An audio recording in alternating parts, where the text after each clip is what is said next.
one looks at Old Testament history with a keen eye, it will begin to make you wonder, is God really just? Now, why is that? Because in the forbearance of God, he passed over the sins previously committed. Now, what does that mean? We don't know as much about Satan sometimes as we think we do. He is a personal being. He is fallen. He's malignant. He's evil. He was created good. He fell. And when he fell, he was brought into perfect justice. Perfect justice. God creates a world. There's Adam and Eve. The day you eat of that tree, you will die.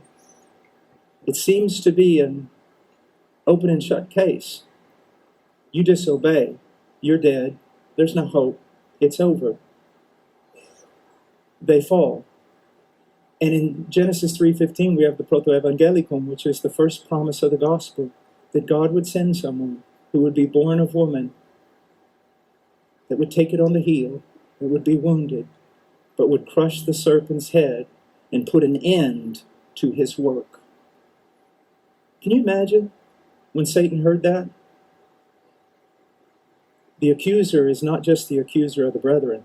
He's the accuser of God. Where's your justice? You said the day they eat of it, they die. Now there's hope. Why hope? They deserve to die. Why hope? How can you have hope? I thought you were good. And then Noah. Noah should have died. Noah should have died with the rest of them. Don't you understand that? Noah was a sinner. He proved that quite well afterwards, didn't he? Imagine Satan. You should have killed him too. Where is your justice? Abraham? You're a friend of this man? He lied about his wife. He lied to Abimelech. He put her in danger. And he didn't believe you too much. Oh, in Israel, your people, they worshipped me in the desert, not you. Where's your justice? They should die. From where do all these promises of salvation come? The law demands they die. Oh, and David, a man after your own heart, he's a murderer, an adulterer. And his pride led to the death of thousands. And so throughout history, accusation after accusation after accusation. God is not just. God is not just. God is not just. And then 2,000 years ago, God calls to court. He calls together the court.